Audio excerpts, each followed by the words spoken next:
आप सभी का स्वागत है एजुकेशन की इस क्लास में। आज हम टीचिंग एप्टीट्यूड के एक महत्वपूर्ण टॉपिक यानी कॉन्सेप्ट ऑफ टीचिंग यानी शिक्षण की अवधारणा को जानेंगे। तो आइए शुरू करते हैं आज की क्लास। हम सब ने कभी ना कभी किसी से कुछ सीखा है, लेकिन क्या आपने कभी सोचा है कि टीचिंग असल में होती क्या है? क्या टीचिंग सिर्फ टीचर और स्टूडेंट के बीच में होती है या इसमें और भी तत्व का योगदान होता है? तो आज के इस वीडियो में हम इसी कॉन्सेप्ट को आसान भाषा में समझेंगे। तो आइए शुरू करते हैं आज की क्लास। कॉन्सेप्ट ऑफ टीचिंग यानी शिक्षण की अवधारणा। शिक्षण यानी टीचिंग एक ऐसी प्रक्रिया है जिसमें दो या दो से अधिक व्यक्तियों के बीच विचारों और ज्ञान का आदान प्रदान होता है। ये एक इंस्ट्रक्शन प्रोसेस है जिसमें टीचर और स्टूडेंट एक दूसरे को प्रभावित करते हैं और नए ज्ञान का निर्माण करते हैं। टीचिंग एक लक्ष्य निर्धारित प्रक्रिया मानी जाती है जिसमें पहले से तय किए गए उद्देश्यों को प्राप्त करने के लिए शिक्षण किया जाता है। आइए शिक्षण की कुछ परिभाषाएं जानते हैं। नैरो मीनिंग यानी संकीर्ण अर्थ जानते हैं। इसमें बताया गया है कि शिक्षक एक द्विध्रुवी प्रक्रिया है जो जॉन एडम्स ने कहा है। इसमें टीचर और स्टूडेंट को महत्वपूर्ण माना गया है।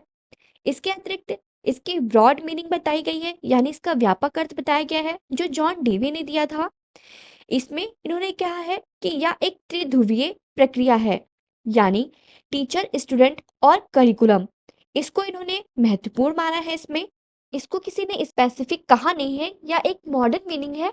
इसमें बताया गया है कि शिक्षण एक सीखने की चतुर्भुज प्रक्रिया मानी जाती है यानी इसमें टीचर स्टूडेंट करिकुलम के साथ साथ स्कूल का क्या इन्वायरमेंट है उसको भी महत्वपूर्ण माना गया है। आइए शिक्षण की प्रकृति या उसकी कुछ विशेषताएं जानते हैं। पहला है शिक्षण के विभिन्न स्तर होते हैं। दूसरा बताया गया है कि शिक्षण गत्यात्मक यानी परिवर्तनशील प्रक्रिया मानी जाती है। शिक्षण वस्तुतः एक बौद्धिक क्रियाविधि होती है। शिक्षण कला के साथ साथ विज्ञान भी होते हैं। शिक्षण एक सतत प्रक्रिया मानी जाती है और शिक्षण एक परस्पर संवादात्मक प्रक्रिया होती है यानी आपस में कम्युनिकेशन होता है टीचर और स्टूडेंट का। यह एक सामाजिक प्रक्रिया भी मानी जाती है। यह लक्ष्य उन्मुखी प्रक्रिया होती है तथा इसके साथ साथ यह औपचारिक और अनौपचारिक भी होती है। औपचारिक शिक्षा वह होती है जो रूल्स के अकॉर्डिंग होते हैं यानी जो स्कूलों में एक प्रॉपर टाइम मैनेज करके एक प्रॉपर करिकुलम होता है उसके अकॉर्डिंग जो शिक्षा दी जाती है वो हमारी औपचारिक शिक्षा यानी फॉर्मल एजुकेशन होती है। और अनौपचारिक शिक्षा वह होती है जिसको इनफॉर्मल कहते हैं। ये हमारे डेली लाइफ से जुड़े होते हैं जो हम अपनी मम्मी पापा या घर के किसी भी फैमिली मेंबर से आपस में बातचीत करते हैं या उनसे कुछ सीखते हैं। तो ये हमारी अनौपचारिक शिक्षा मानी जाती है। और इसके अतिरिक्त एक शिक्षा होती है गैर औपचारिक शिक्षा, जैसे जो ऑनलाइन शिक्षा दी जाती है। और इसके अतिरिक्त डिस्टेंस लर्निंग जो होती है ये गैर औपचारिक शिक्षा के अंतर्गत आती है। इसके अतिरिक्त बताया गया है शिक्षण का शिक्षा अधिगम अनुदेश यानी इंस्ट्रक्शन और प्रशिक्षण से गहरा संबंध होता है। आइए टीचिंग की स्केल जानते हैं। टीचिंग को दो प्रकार में बांटा गया है। पहला बताया गया है change in behaviour and change in belief और नॉलेज।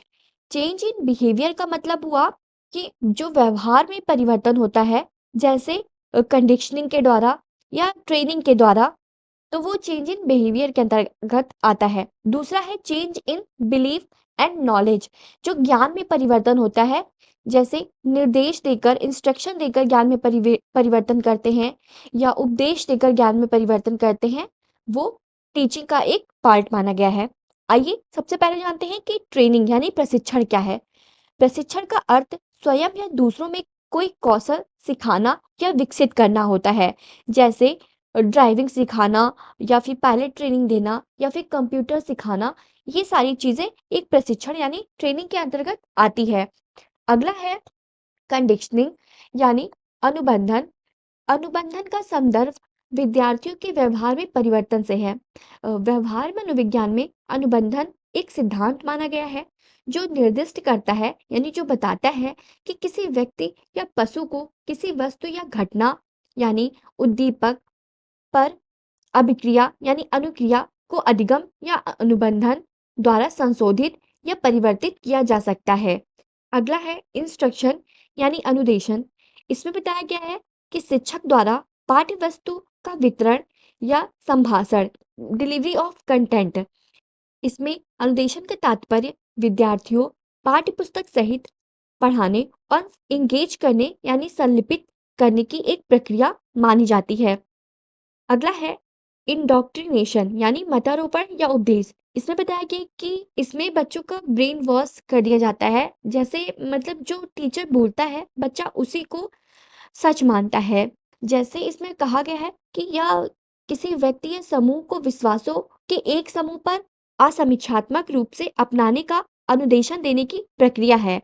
यानी टीचर बच्चों को एक टॉपिक बताता है, चाहे वो गलत हो या सही हो, लेकिन बच्चा उसी को सत्य मानता है कि यही सही है।